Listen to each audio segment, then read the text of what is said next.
Start early. You're welcome to start early. Okay, I'm starting early. I'm live. I'm live. Welcome to my man cave on Pacific Coast Highway in Los Angeles, California.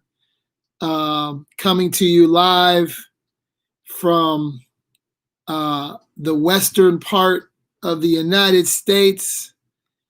We have a lot to say today. Where are my notes here? Where are my notes? We have a lot to say all the time on Culture and Code Weekly. Oh, so many things to tell you. It's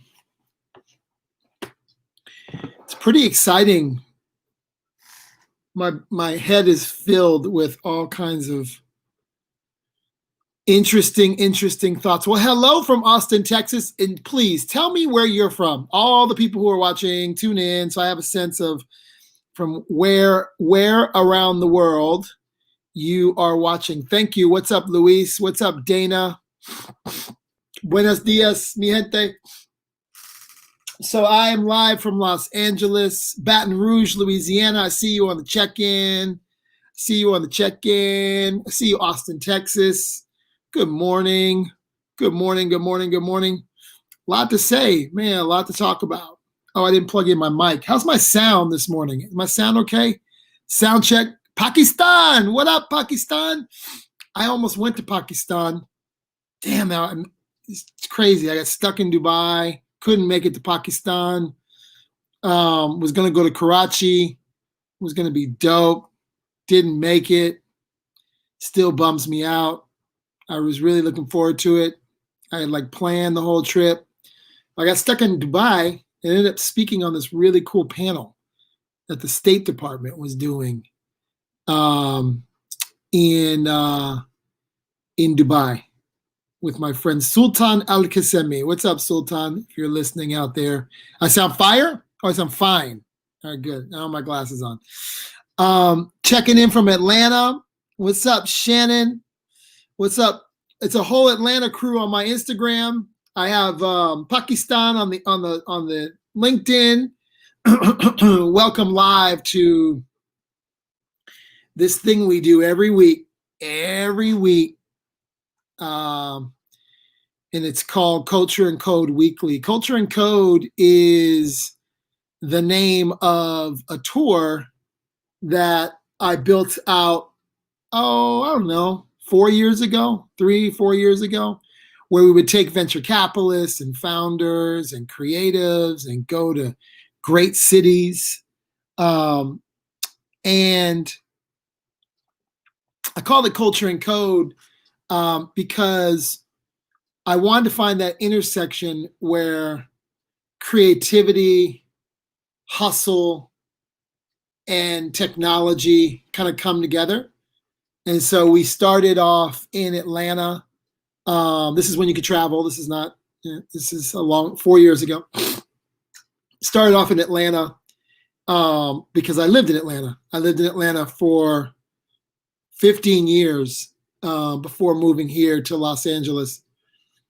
And the idea around the tour was to find the off-the-grid entrepreneur, find that entrepreneur that was doing something remarkable in a city, to find that center, to find that town center where the intersection of creativity, culture, entrepreneurship kind of meet. You know where it is. You know where it is in your town, right? And I also believe that the venture world doesn't really know all kinds of entrepreneurs that I knew, right? And so I built this tour called Culture and Code to find those gems, those undiscovered founders, those undiscovered parts of the city, those people, places, ideas, and things that, you have to have a third door access to know about, right? You know what that is. You know that food spot that you really have to know, right? that taco joint in the east side of LA. That's, I just heard about yesterday. My friend Muna was telling me about this place called Monster Tacos, and you gotta like order the tacos at like 1 o'clock, and you get them at like 8 o'clock. These places. You know exactly what I'm talking about. So I built a tour with this idea that we would go out and discover founders, ideas, and places in cities. So we went to Atlanta, which was cheating for me because I lived in Atlanta for 15 years. We went to Detroit. Oh man, shout out to the D. What up, Doe? I love Detroit, man. It's so funny because I used to hate Detroit. And I went from like hating Detroit, like, what am I doing here, to like, I will fight you for Detroit. Shout out Detroit. Had an amazing time there. We brought together, Dan Gilbert and his team and founders and creatives. We do like a dinner. Well, this is when we could travel, of course. We do a dinner the first night. Then we do a women's breakfast. And then we would go to the hood. We bring all these fancy friends that I have and bring them to the hood. So people, came from Uber, from Spotify, from all these companies. And anyway, it was a great, great thing. We did DC during Major League Baseball All-Star Weekend. We did an event at the Blind Wino. It was really, really cool. And we had Sway come in and do a thing with the Negro League Museum. We talked about innovation in the Negro Leagues. We had MLB players playing Fortnite. We had it was amazing. We did that, and then we did Miami. Went to Miami, and same thing. Had a dinner the first night. At the dinner, it's really interesting when we did Culture and Code. The dinner, we posed this question. I fall in love with cities like lovers. They're like beautiful lovers to me. And so we would ask people at the dinner, if this is your lover, right? Describe your love relationship with your city. Because in a love relationship, you're mad at her, love him. It's an ebb and flow. It's how you feel about cities. With cities, you kind of love New York, but you're mad at New York. You wish it had this. You love LA, right? And so we would do that in a dinner format. It's kind of a prompt. You have all the plates there and fancy prompts. And it's great because I learned a lot about your cities. I learned a lot about your cities.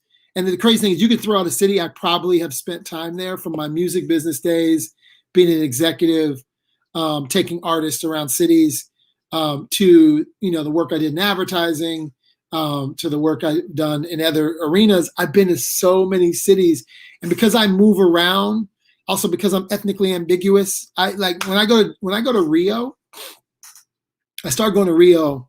You can read about this actually in my Culture and Code newsletter. Go to Substack. You should be able to find it. It's in all my things. I used to go to Rio a lot. And when you go to Rio, I would go to Sao Paulo, and give speeches about social media. This is probably 2008, 7 and 8. Some of you weren't even on the scene yet. Some of you weren't even in the game yet. But in 2007, I wrote about this in my newsletter this week. I started a social media practice area when I worked at Omnicom. I worked for Ketchum PR. And I started a social media practice area. And I used to go to Sao Paulo and Rio to help the folks there in Rio and in the Sao Paulo office sell social media to their clients. Their clients were like Dow Chemical and I don't know. I can't remember all of them. But so that was my first love affair is Brazil. And I would go to, this is post my music industry career. So this is like me, about to embark in my new world of the advertising world. And so I would go to Brazil and I would speak at these conferences. And then, I shout out to Sumaira.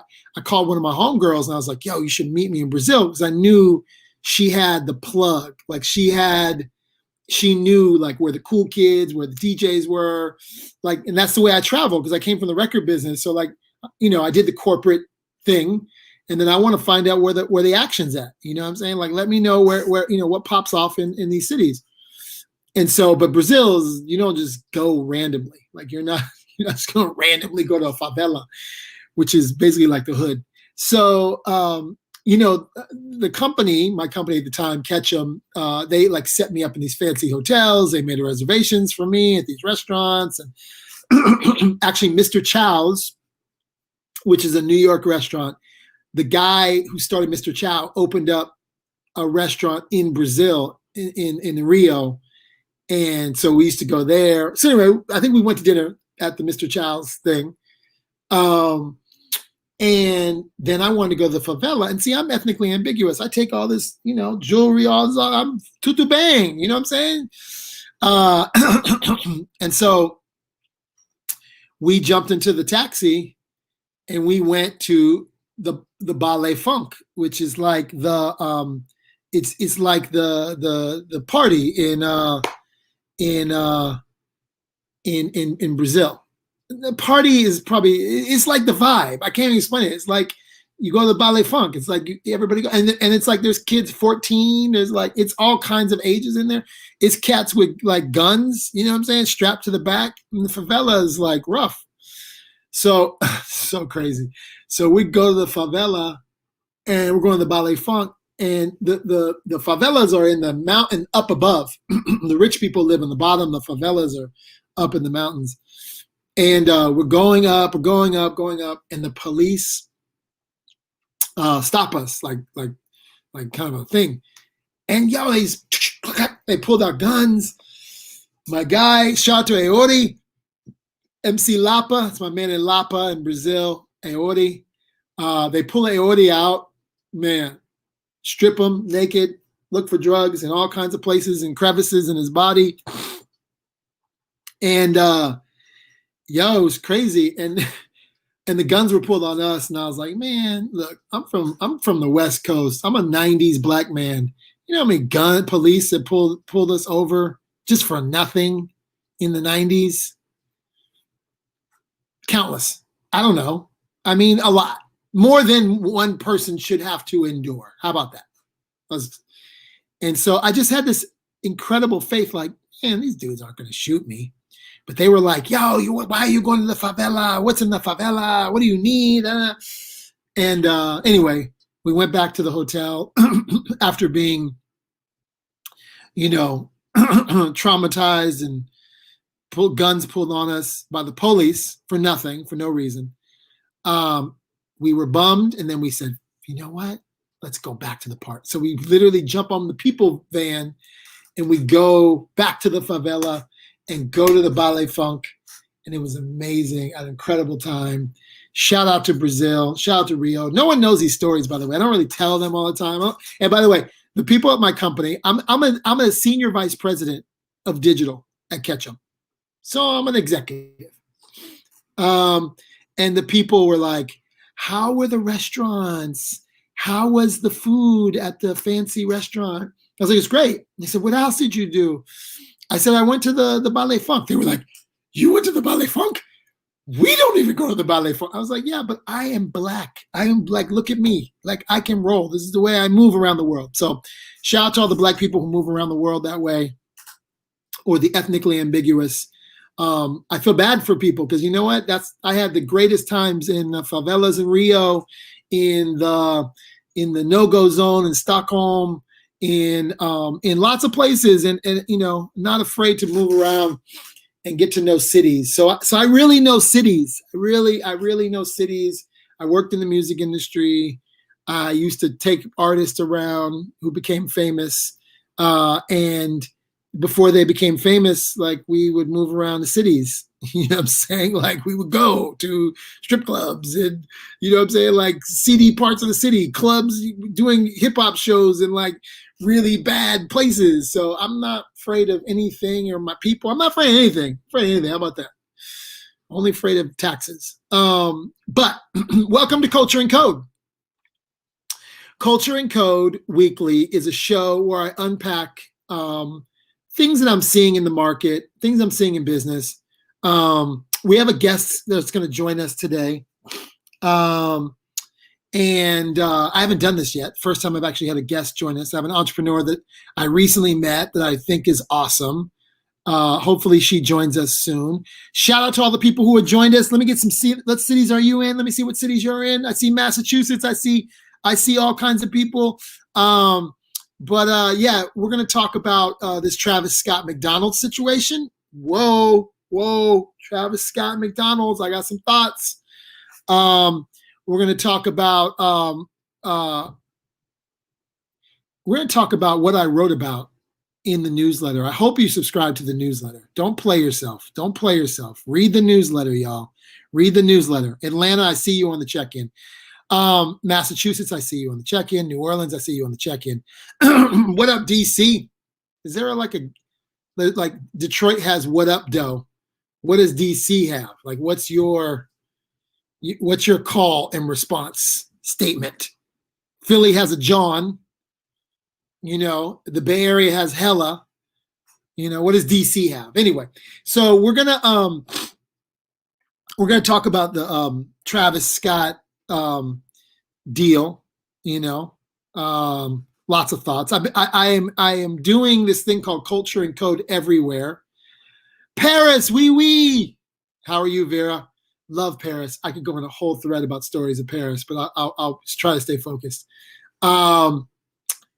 So Travis Scott McDonald's deal we'll talk about. But let me start with what my newsletter, I hope you read the newsletter. You should. I give away so many jewels and gems in the newsletter. Like, this is just by the way, the Wednesday show is just me processing in real time, things I'm hearing, people I'm meeting with, things we're involved with, all those kinds of things. But the newsletter is where I just go on a complete rip and thread. And you should totally go back, go check out the old issues, go read about all the things that I'm talking about in there. This is like my flush out of my head kind of stuff. So Wednesdays is for that. This is full on bars, full on freestyle. Today I'm trying something new. I'm having a guest jump on. But this week's newsletter was about really about optimism. It was really about optimism. And the reason I wrote it is because what are we, 50, 60 days away from the election? Many of you have now gone back to work, or, many of you got your kids back in school. I see your pictures. They're cute. All your kids are cute. That first day photo. Get that first day photo in the porch. I remember that. My kids are old. My kids are 25 and 18. College is happening upstairs. So many of you are going back to work. Many of you have spent the summer just saying, you know what? I'm just going to live my life. You know what I mean? Like, I'm going to live my life. And now we're here. We just had Labor Day in the United States. And now we're going back to work. I mean, I've been at work the whole time. I didn't take any time off, but I'm just, roll with me for a little bit. Because I run my own business. I'm working all the time. Many of you, most importantly, a lot of us work on like the school. If we're parents, we work on the school system, right? So you're like, your life kind of revolves around your kids, right? That's, a lot of us are that way. So you're going back to work, your kids are back in school, and we're 60 days out from the election. Look, I'm not going to sugarcoat this. It's going to be the most trying 60 days you've seen. I'm not going to sugarcoat it. Make sure you're registered to vote. Make sure you make the right choice. We are in some trying times. We have white supremacists who have a literally a plot on many of our lives. We have a White House that is unexplainable, right? 60 days? I don't know. I don't know the number of days. Right? All I know is that these next 60 days are going to be trying. They're going to be trying for you. They're going to be trying for our family. And so I wrote the piece this weekend on optimism, because as trying as it is, as dark as it is, I know that there is a way out, right? Always a way out, always a way out. And I'm just a big believer in positive energy and staying orbiting on a wave that is higher, not going low. And we're going to be in some times when you want to go low. And so that's what I wrote that about in the newsletter. So that was, I don't know why I'm giving these cliff notes. You can read the damn newsletter yourself, but that was the kind of the spirit behind it. And then I gave a whole story about when I pivoted out of the music business, I went into the .com world. I see my friend Liani Ramirez. We worked together at Urban Box Office. I built this newsletter from my desk at Columbia Records. Every record executive had a side hustle. Mine, I decided to build an email newsletter. Yeah, every record executive had something, a damn cookie business. They might sell weed. I don't know. Whatever your thing was, you had to. My side hustles were two. One, I was a silent manager to DJ Jazzy Jeff. Amazing. One of my dear friends. And my other was I built this email newsletter. And I built the newsletter in the beginning of the internet. This is 1997, 6, 7. Yeah. And I was an early techie. And I was running around New York City, hanging out in the fashion crowd and the music crowd. I worked in the music business and the Wall Street crowd and all. It was like a big ass high school for me. And I decided to put together this newsletter that kind of looked at all of the businesses that I was, spending time with people in the fashion business, spending time with people in Wall Street, spending time with people in the sports business. I did a lot of sports deals, worked with the NBA on things. And I was like, wow, we're all competing for the same consumer dollar, right? What are the commonalities across the businesses? What are the things that I hear about with my friend that worked with Allen Iverson, or my friend that worked at Vibe magazine, or my friend? And so what brings them all together? What's that center? What's that town center I was talking about? And so I built this newsletter. I created a fictitious character that no one knew was me. His name was Andy Platinum. And Andy basically wrote about all these things.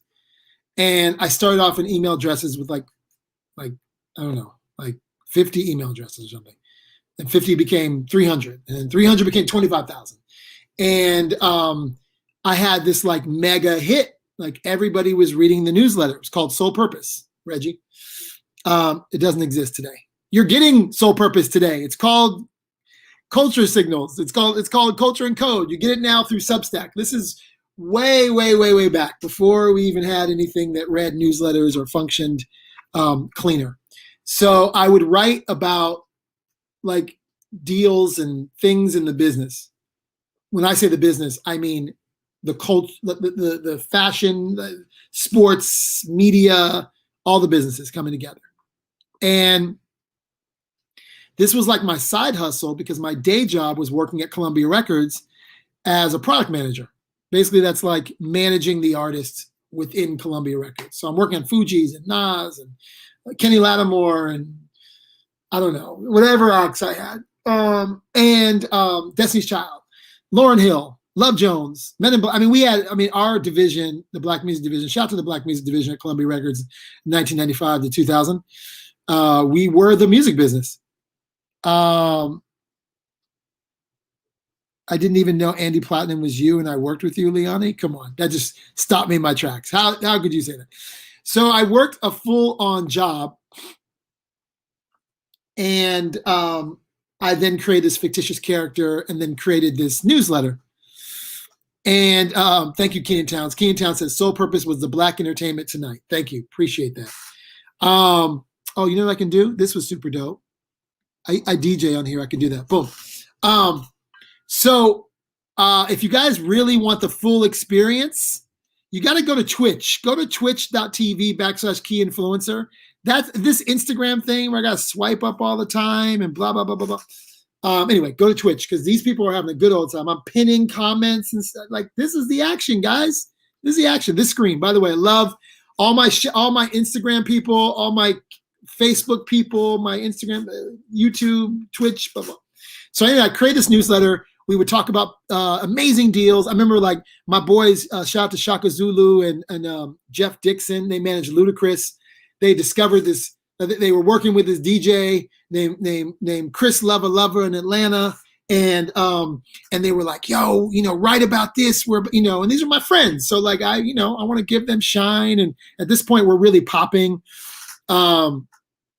Anyway, so we ended up building this newsletter. We being me and Andy, me and Andy inside my head. And I ended up leaving Columbia and going to Echo Unlimited. Echo was a brand. They had a Rhino. Maybe you wore it.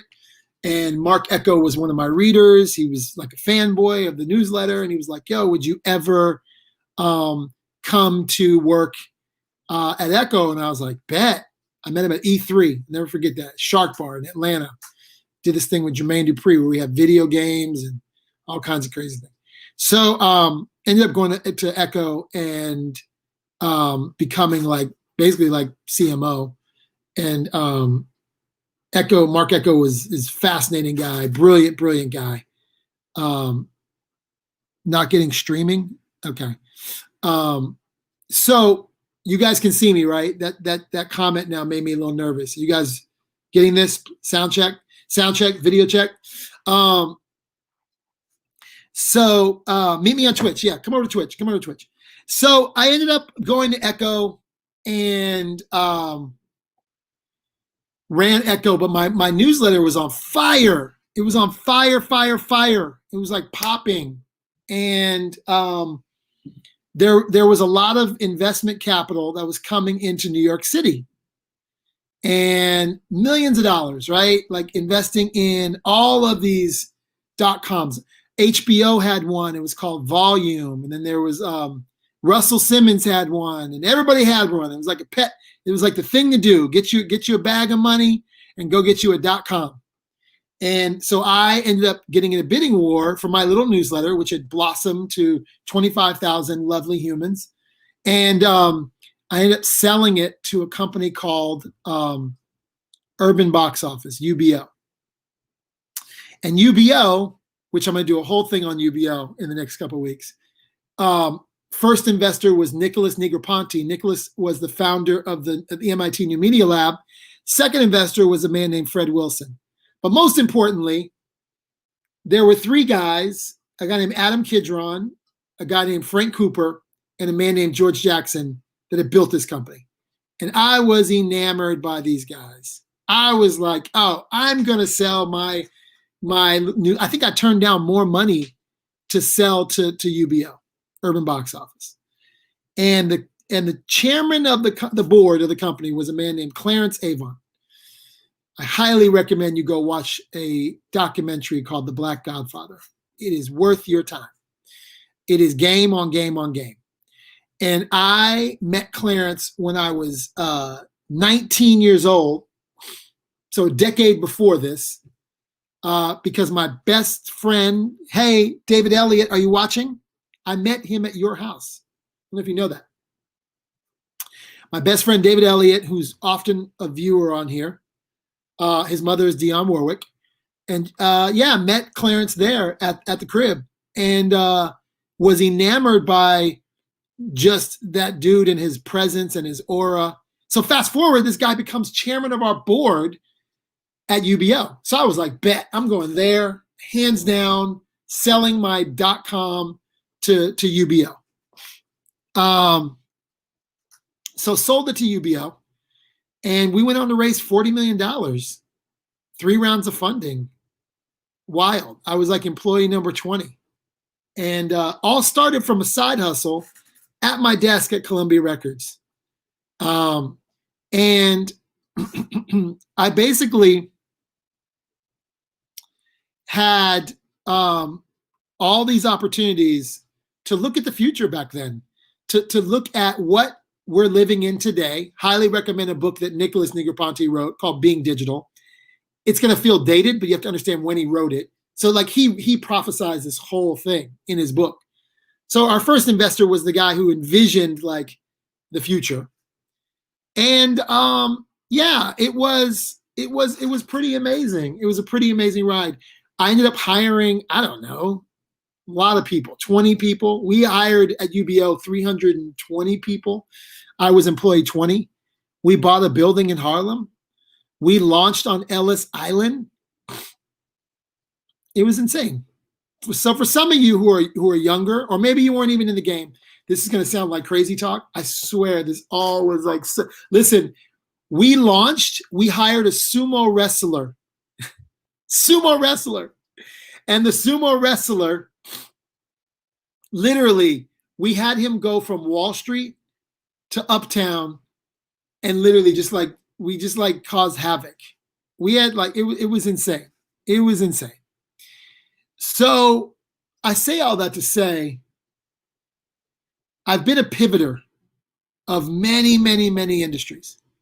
I've been a pivoter of I went from music to technology in 98. I then left technology and went to advertising, spent an entire decade in advertising, ran it, built an agency, started a practice at Omnicom, at Ketchum. I'm full of pivot, and I'm full of optimism that you just figure it out. You just figure it out. When it comes time to get into a tough spot, you figure it out. And I tell all these stories because some of you are trying to figure it out right now. Some of you are in a moment where you are really trying to figure it out. And hold on. Hold on. I promise you, hold on. Read my shit, read my newsletter, jump in my shit. For the next 2 weeks, we're doing Culture and Code everywhere, which means we're going to live everywhere. I've been spending a lot of time in a platform called Clubhouse. Shout out to my Clubhouse homies who are out there. It's been amazing to be on Clubhouse.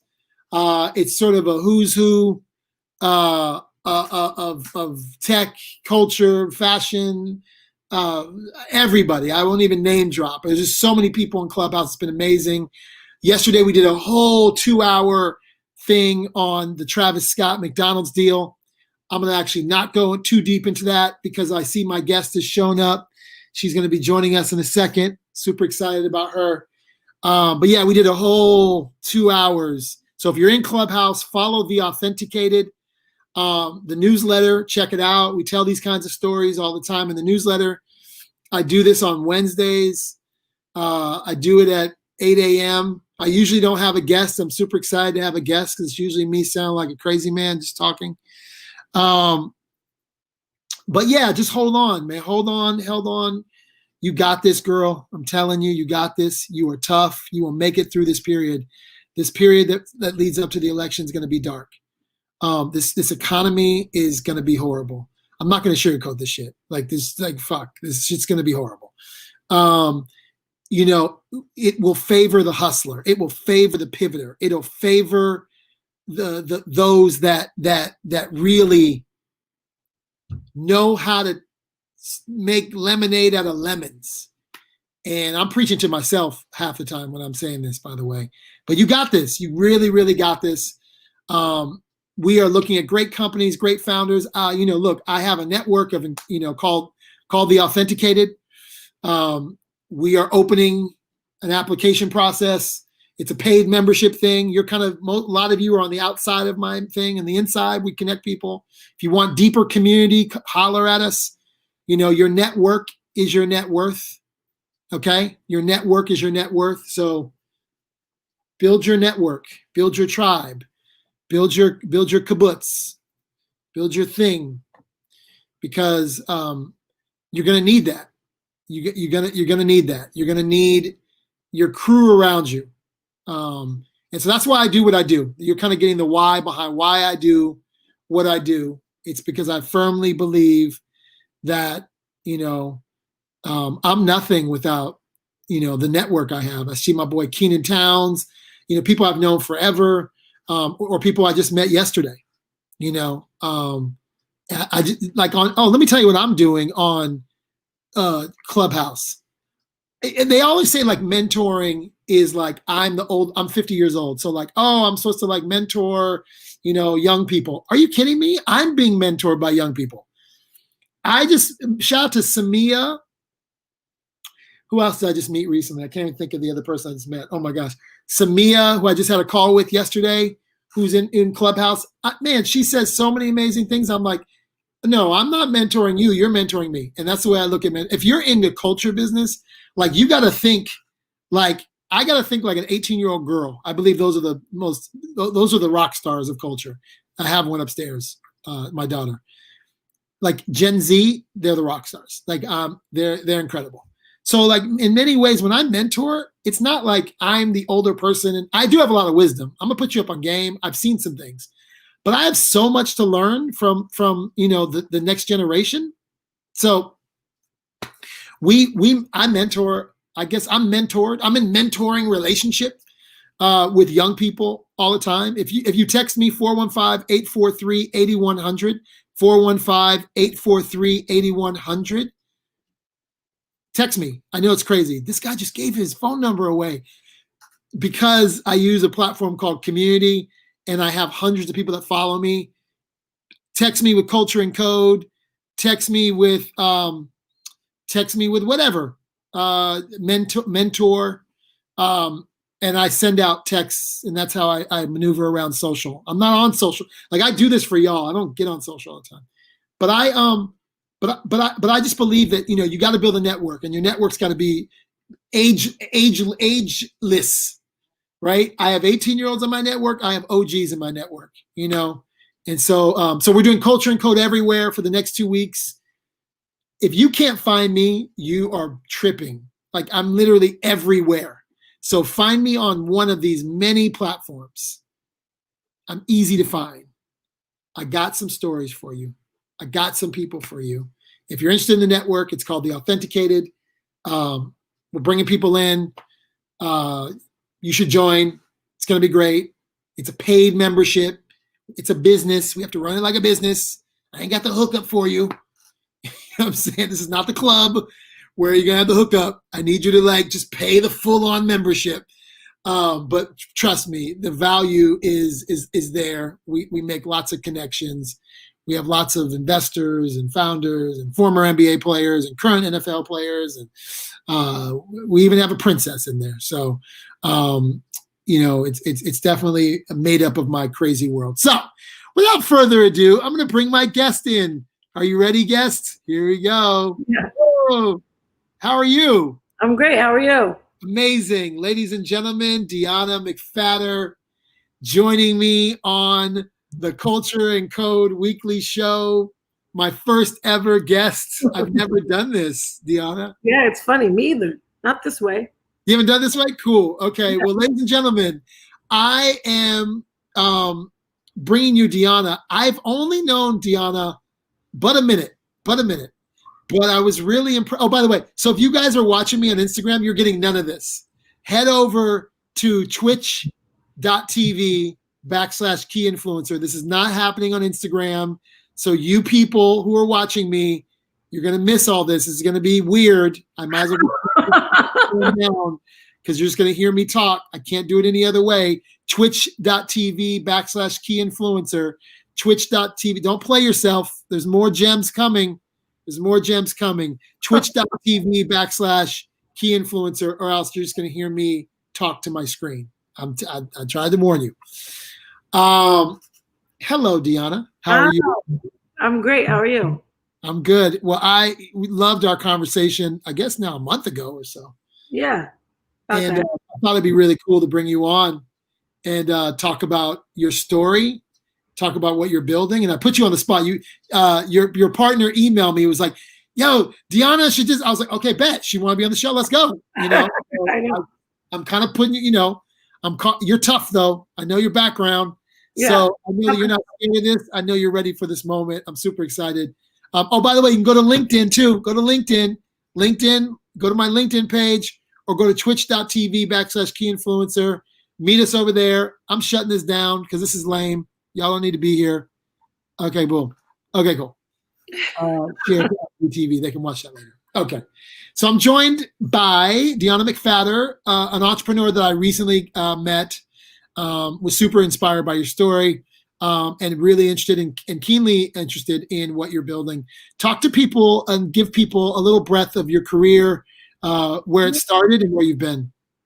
Yeah, so I grew up in Ohio. I'm a Midwesterner. I graduated from West Point. That's a bit of the tough stuff. I played basketball. Wait. I might stop you from time to time. This might be a slow. Okay, so where in Ohio are you from? Because I just did a whole thing on cities, so I know a lot of cities. Yeah, right outside Columbus. Right outside Columbus. So Ohio State. Yeah. Columbus is a great city, emerging. Sure. My boy Ari Schottenstein. Schottenstein, yeah. Uh-huh. I know Ari Schottenstein, LA. He's a because you guys are Midwesterners. You didn't go to Ohio State. Instead, you go to West Point. Because why? Short answer is I felt like that's where God was telling me I needed to go. I was an athlete. I played basketball. So I was looking Big Ten, not Ohio State. Purdue and Michigan State were my top two in basketball land. And what ended up happening was I was here. I also was fairly good academically. I was in New York City visiting Columbia. And my dad was like, hey, West Point's actually really close if you just want to check it out. I didn't have anyone in my family in the military. It wasn't something that I was actually interested in. But they had been calling me, on their recruiting calls, and they were very good at recruiting. The coach that was calling me was also from Ohio, knew some of the same people as me. So it was an actual connection versus typically when people are calling high school kids, they know nothing, right? Like it's a very boring conversation. And you get off the phone. And so that coach I talked to. So because of that, I was like, oh, okay, cool. I'm on an adventure with my dad. We go up and visit. And I was like, oh, beautiful. It's the summer though. I don't see anything. So they were my first official visit of 5. And I was so sure, and I was an independent 17-year-old, I was so sure that I canceled all my other official visits. Okay. Wow. So it really was a supernatural kind of, this is where I'm supposed to go. So West Point, West Point, is it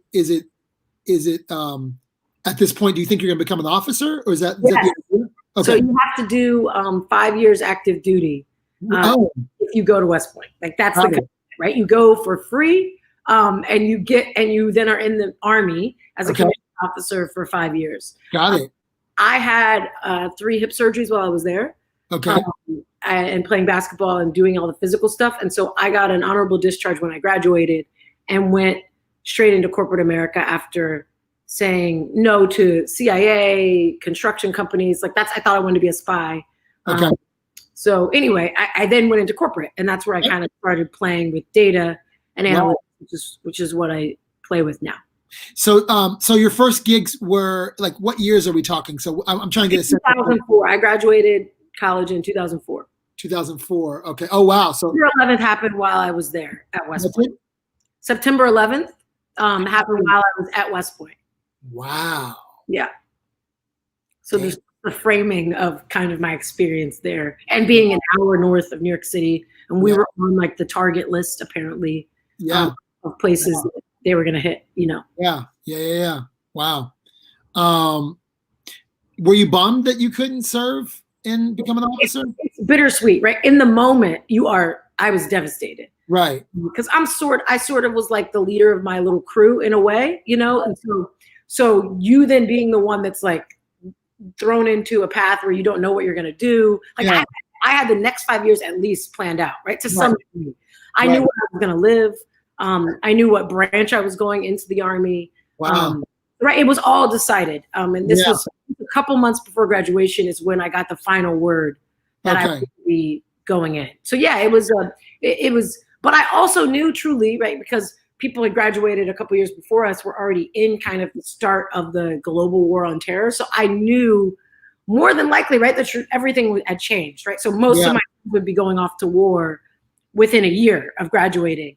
And now, obviously, in hindsight, like they've gone multiple times. It's been very tough on people kind of in my age group coming out of school at that time. So yeah, bittersweet. And now obviously an unbelievable blessing for me to have a very different experience. So yeah. So talk about your corporate career and being a data badass. So I started my corporate career on the Walmart customer team at Procter & Gamble. And kind of what was interesting there is I figured out, like, lots of people play with data. There's lots of people that like statistics. There's lots of marketers. But the difference for me was I learned how to do it in a sales environment. And salespeople do not want to hear my fluff, my cool story, my insight, right? Like what I think is interesting. They want hard data that tells me what to do, right? So it's like, if you're saying this, then I'm going to do something different. And with Walmart, right, it was like the heyday of Walmart. So they're going to take things off the shelf. They're going to add SKUs to the shelf based on what I say. So that did a few things. One, it empowered me, tremendously. Like, oh, I can actually influence in a really cool way. And secondly, in hindsight, obviously, it taught me how to do something now that's super valuable, which is actually use data to take action. Right? And now that's like the thing that everyone's looking for. So I was at P&G a couple of years. I actually quit and did my dream job and coached college basketball for a year. Wow. So completely out of corporate land. Then realized, which we can do on a different talk, James, if you want, like that was not, even though I played Division I basketball, coaching took over my life in a way that I couldn't have predicted.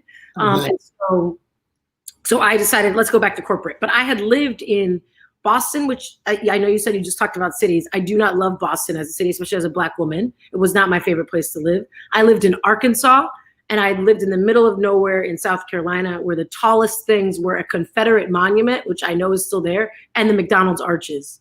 So I was like, I want to live somewhere I want to live. So I gave recruiters the cities I would live in. Okay.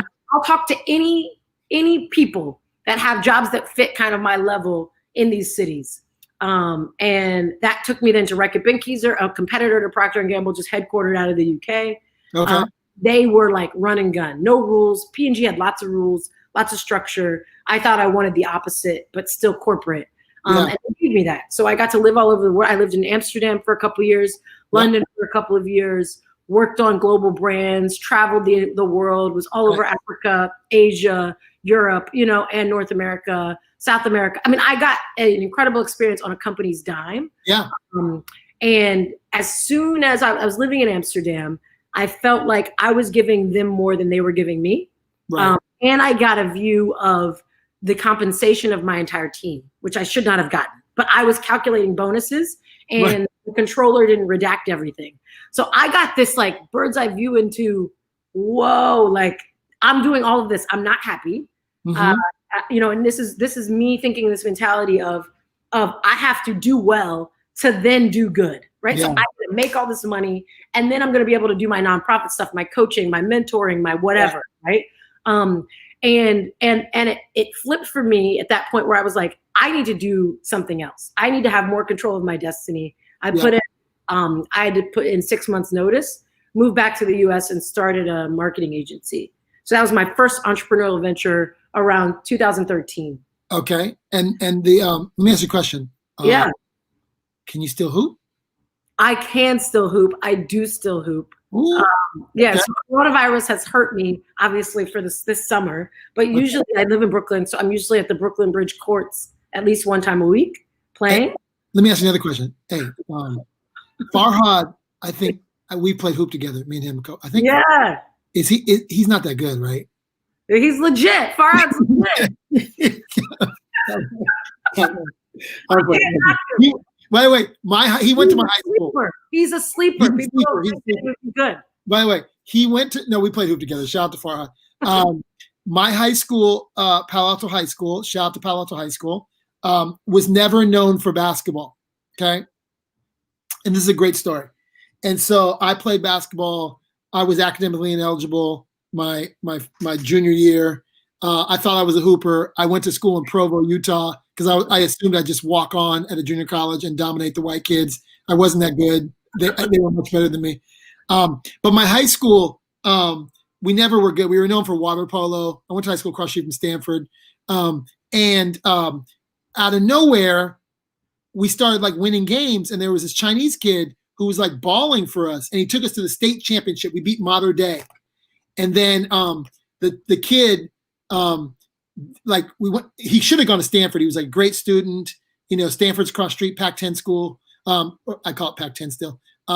And he didn't get any looks there. Harvard picks him up. He balls out at Harvard, has an incredible career. That kid, what's his name? Jeremy Lin. Jeremy Lin. Damn, you stole my story. You know Farhad. You probably. Also, I love basketball. You love basketball? Okay. I know, but some people that even love basketball don't even fall for that trick. Anyway, Jeremy Lin took my high school to the state championship. And then I'll never forget, remember Linsanity?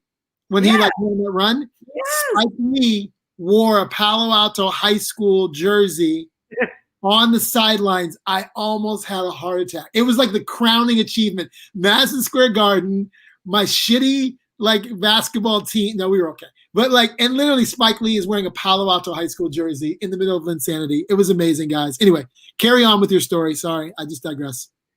No, I love that story. It brings back my days, my glory days of high school basketball and just like what was happening in my life. I'm a hoop fanatic.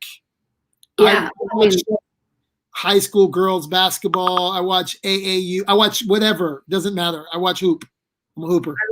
I love it. Carry on. Anyway, we'll do a whole hoop episode. We really should. You should have Maya Moore on, who's like shifted her entire community. She's a good friend. So she's is she the one doing the activism stuff? Yes. I would love. No. Please connect me with her. Okay, I will. I would love to have her. So, yeah, I think it would be great. And so what ended up happening then is record was great, but I came back, did a marketing agency, fell into then building tech through kind of just building out new capabilities and new services, and had the classic entrepreneurial story of kind of breaking up with your business co-founder, like just kind of having differing strategies and ways that we wanted to grow the business. But that was devastating for me. So I took a break and kind of retooled and realized that I didn't want to be the person that did well and then did good. I wanted to try to align my full self to everything that I was doing all the time. Right. So that I then was like, okay, I'm committed to doing good and doing well. Like I'm not trying to do nonprofit. I'm not. I think that if it's truly valuable to the world, that you should be able to make money. I'm not trying to be greedy, but I should be able to make money and have a good living. And so now I'm trying to help people use data, demystify this world of algorithms that are controlling our lives in a way that they can power the things that they're doing. And all the advantages that the big guys have because they have massive teams and massive IP around using data. And most of them are not using it for good. That is not their orientation. I don't care what their purpose says. If you dig down in and if you force them to make a decision one way or the other, they're going to choose the decision that fits their bottom line most of the time. And yes, they would love things that fit their bottom line and are also good, but they're not going to sacrifice their bottom line for the good. And so we're trying to reorient the world essentially with my newest company called Nachi, reorient the world to that orientation. I think that that's what our generation wants. There's just not enough examples of how to do that, right? It's like, we want to do it, but how do I do it? And hopefully with the work that we're doing at Nachi and some of the other things that we're launching, we're able to inspire people and give people the tools and the roadmaps to do that. Incredible story. You are super. I mean, you're, every time we talk, we've only talked 3 times. You just get more and more interesting. Yeah. And I want to know in sort of, COVID crazy times we live in, what's it like building a company right now? And what are some of the obstacles you're facing? I mean, it's real, right? So, I mean, and everyone assumes because we're data and digital that like, oh, you guys are good, right? Like everything is just fine. Right. But clients are scared, right? So when you're servicing other people, Right. People are scared. And I'm a face-to-face, in-person, like that's where I kind of connect with people in a different way. Yeah. And so when you take that element away, and everyone's oversaturated with Zoom calls and connecting. So, I mean, I just think that you're dealing with a time where everyone's afraid. So they're holding on tight and trying to go back to the things that they think they are most secure. And then you got a few people on the edge, which we're trying to, partner up with in whatever way we can, that are like, no, but this is also a great time to invest, right? And to take what people would think are called risks. So for us, it's been great in terms of allowing us to focus on like our foundation. A lot of times I think as any business owner, you're so busy helping everyone else. You then forget some of your foundational elements for your company, right? Like I can talk about branding and I can talk about core elements, and we wanted to do this like launch video, and it was on our list for 3 years, but we do it actually now, right? So now during the COVID time, we were able to focus internally a little bit, and not get discouraged. Instead, I feel blessed that I still have my business, right? So I'm not discouraged by things slowing down or kind of resetting. I think it's all is right in the world, like we're exactly where we're supposed to be. So for me, that's how I'm kind of how we shifted and adjusted. So it's difficult, obviously, but we're able to be more choiceful, I think. And we've been able to really hone in on the things we're most passionate about, which are for us the things that are the most broken. Things like healthcare, the inequality, which is now what everyone wants to talk about now, but something that there's no reason why. It was hard for me to convince people to focus on like health and wellness and inclusivity and the diversity needed. It was actually hard for us to even get that conversation to happen at some of these big companies. Now, like the second that we send an email, they're ready to talk.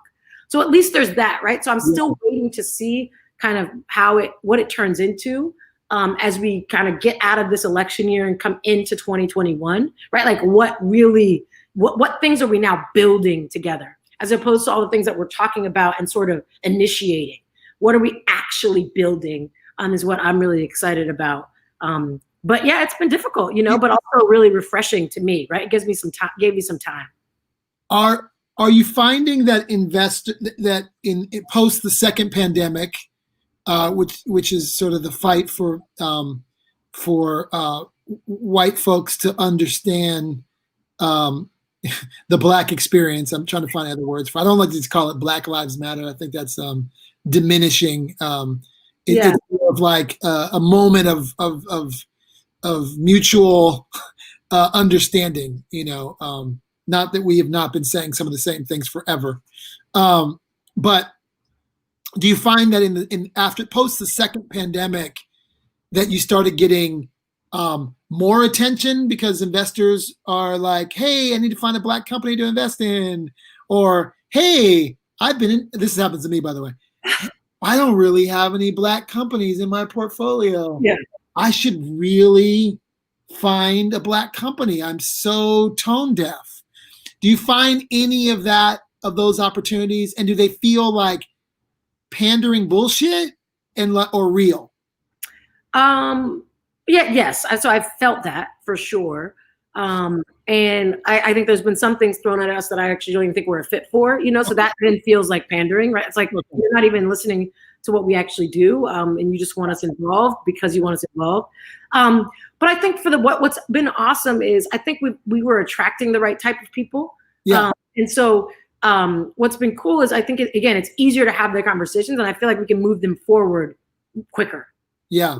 And we're still in the middle of trying to figure out what kind of funding and kind of how we want to do that. So it's been interesting, because I would say that more of the ball's in our court of kind of deciding we want to dictate that. But it's funny. I've had some people at big places, right, with gigantic amounts of money that I have been talking to forever. Like, let's say a year that we've been talking, and they just haven't really been paying attention, is what I'd say. Like, you actually weren't listening. I thought you were listening, but now post this, right? Like now in this time, they're listening to me differently. And I'm like, I've been telling you this for a year.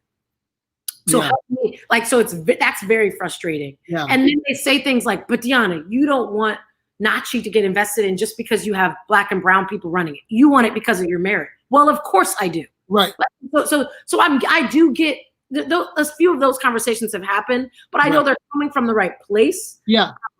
And so now, right, for us, we don't want to take money, and we don't want to partner up with someone that it is just for the moment, right? Versus it actually being something, because that is bad. That's bad money, right? That's no one wants that relationship. It's the wrong energy to have around any of your endeavors. So I think that's sort of now what we're trying to figure out is, okay, what makes the most sense for us from both a strategic partnership point of view, some new things we're looking at launching, and if we're going to take in investment from external people. Yeah. I asked that question internally. I find that there are well intentions, but the road to hell is paved with good intentions. But I think there's well intentions, and I do feel that honestly, like, in order for us to make it and to go forward in this world, we need to unify in a way. And I say this with a lot of love. I have a show called The Other America that I do. It's another show focusing on race, focusing on what we're going to do to move forward. And I always say I don't actually want allies. I want something that probably resembles more like comrades, or to use technology, I want like teammates. I was the same. I've hated ally as the language. I was like, no, you're not. You're not the other country that's saying, yes, I also support. And if it's horrible, maybe I'll take it to my board and we'll decide if we get involved. That is not this. Like, it's actually all the same fight. I don't need an ally. That's right. We're supposed to be in the same fight. So you're exactly right. This is what's frustrated me from that language from the beginning. And so a couple of friends asked me of language, like white friends, language that they wanted to use. And I was like, I know that there's lots of people using it. I was like, but don't use it. If you're going to ask me, I'm going to recommend don't use it. Be much more in the middle of it with me, fighting it, right? And because a lot of the actions are aligned to how the actions I want you to take, right? Like, I want you to have the conversation. I want you to stand up for it. I want you to talk to your aunt that would say something about me after I left dinner, would smile on my face and love all my jokes and think my hair is cool, and then would say something. So like, I want you to do that. I don't want you to be an ally and support me in doing it. Yeah. It's different. And so that energy is different. And if we're going to move forward, it has to be done and talked about when I'm not in the room. That's right. Well, I'm a student of the Black Panther Party in Oakland, California. And in the Panther Party, they use the word comrades. That scares a lot of people because of the connotation, but I use it anyway. In fact, text me 415-843-8100. Text me with comrades. We have real conversations, y'all. Real conversations in my text. 415-843-8100. Any white people out there that are like, oh my God, I really would love it. Look, I have a super woke white mom. I have a woke white mom story. My mom is white and raised me. I'm 53% European, of which I'm 20% Ashkenazi Jew.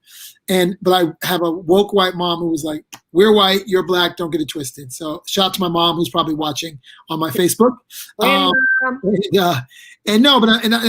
do believe that we need to be unified in a way that feels like one, not like and other. It's been a treat. This has been really good. I'm really excited about your business. Thank you for being my first guest on Pleasure. Culture and Code Weekly. I'm going to follow up with you. I'd love to get a run through the technology and we can play. And we can play, and I'd love Maya Moore. I'm gonna follow up on that one. I'd love to interview with Maya Moore.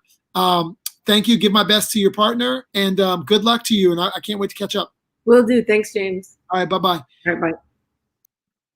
Okay, that was Deanna McPhatter, y'all. That was really good. That was really, really good. She's a tenacious entrepreneur, super excited about her business. Blessed that she joined the show, one of our first guests. That was really, really cool. Thank you, Deanna. Thank you for hanging out. Boom. We'll be removed. I can kick them. Okay, cool. These are all new features I'm playing around with. So that's Culture and Code Weekly. We do this on Wednesdays at 8 a.m. You can text me 415-843-8100. You can follow me on all of the things. I'm at Key Influencer on Twitter. You can email me, text me, tell me what you thought of the show. Tell me who you think should be on the show. We are looking for new members for our community. It's an arduous process. Tell me what cities you guys are from. I like to see where people are from. But that was great, guys. Shout out to my Facebook, Twitter, Twitch, YouTube, Instagram, LinkedIn world. All of you, super enjoyed the time with you. It's time to get to work.